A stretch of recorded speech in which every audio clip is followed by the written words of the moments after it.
Assalamualaikum warahmatullahi wabarakatuh. Bagaimana kabarnya semua? Semoga senantiasa baik-baik saja ya. Berjumpa lagi dengan Bapak Fadjildi Septiandi Ashari dalam pembelajaran Pendidikan Agama Islam kelas 9. Sebelum memulai belajar, marilah kita membaca basmalah bersama-sama.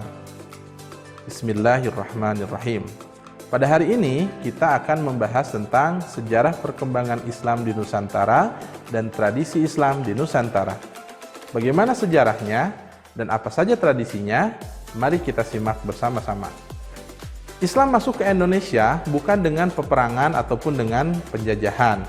Islam berkembang dan tersebar di Indonesia justru dengan cara damai dan persuasif berkat kegigihan para ulama dan mubaligh. Adapun teori-teori kedatangan Islam ke Nusantara adalah sebagai berikut. Yang pertama adalah teori Gujarat. Teori Gujarat adalah teori yang berpendapat bahwa agama Islam masuk ke Indonesia pada abad ke-13 dan pembawanya berasal dari Gujarat, Cambai, India. Dan yang kedua adalah teori Makkah. Teori ini merupakan teori baru yang muncul sebagai sanggahan terhadap teori lama, yaitu teori Gujarat. Teori Makkah berpendapat bahwa Islam masuk ke Indonesia pada abad ke-7 dan pembawanya berasal dari Mesir. Yang ketiga adalah teori Persia. Teori ini berpendapat bahwa Islam masuk ke Indonesia abad ke-13 dan pembawanya adalah orang-orang yang berasal dari Persia atau dari negara Iran pada saat ini.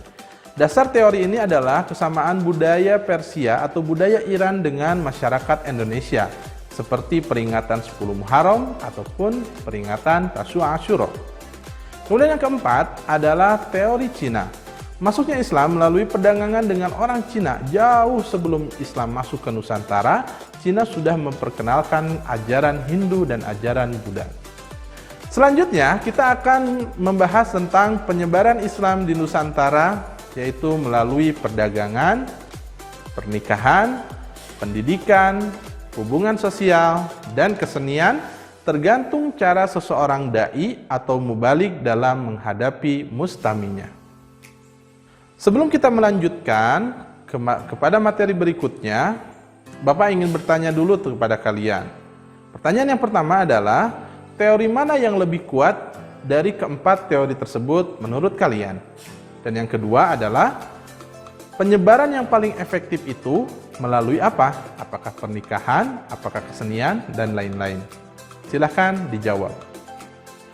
Selanjutnya, kita akan membahas tentang kerajaan-kerajaan Islam di Nusantara. Di antaranya adalah ada kerajaan Samudra Pasai di pesisir timur Aceh, atau yang kedua, kerajaan Aceh yang dikenal sebagai Aceh Besar. Yang ketiga, kerajaan Demak di Jawa Tengah. Yang keempat, kerajaan Panjang di Pulau Jawa. Dan yang kelima adalah kerajaan Mataram. Keenam, kerajaan Bantar. Ketujuh, kerajaan Goa dan Talo, dan sebagainya. Untuk selanjutnya, kita akan membahas tentang tradisi Islam di Nusantara. Jauh sebelum Islam masuk ke Nusantara, masyarakatnya sudah mengenal tradisi, baik yang sifatnya sosial ataupun yang spiritual. Di antara bentuk tradisi Islam di Nusantara adalah, contohnya, yang pertama, nama bulan dalam pendanggalan Jawa. Yang kedua, kita mengenal seni lukis kaligrafi. Yang ketiga, ada juga yang dinamakan seni bangunan masjid. Yang keempat, ada seni tari. Yang kelima, seni musik. Yang keenam, seni sastra. Dan ketujuh, seni halal bihalal. Dan masih banyak lagi tradisi Islam di Nusantara yang harus kita ketahui bersama. Lalu, bagaimana pandangan Islam terhadap kebudayaan atau tradisi? Islam memperbolehkan dilaksanakannya sebuah kebudayaan dan juga tradisi dengan syarat. Yang pertama, tidak bertentangan dengan syariat. Yang kedua, mendatangkan kemaslahatan yang besar bagi umat Islam. Dan yang ketiga, sesuai dengan prinsip al-wala, yang artinya kecintaan hanya kepada Allah Subhanahu wa Ta'ala. Untuk selanjutnya, Bapak akan memberikan pertanyaan lagi, yaitu pertanyaan yang ketiga. Sebutkan dua tradisi Islam yang kalian pernah ikuti dan jelaskan bagaimana prosesinya. Yang keempat, bagaimana jika ada tradisi yang bertentangan dengan syariat Islam, tetapi tradisi tersebut banyak dilakukan oleh manusia? Silahkan dijawab pertanyaannya. Bapak tunggu jawaban dari kalian.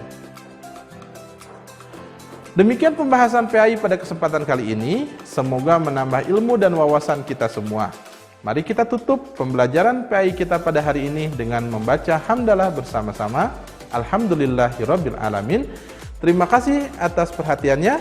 Mohon maaf atas segala kehilafan. Wassalamualaikum warahmatullahi wabarakatuh.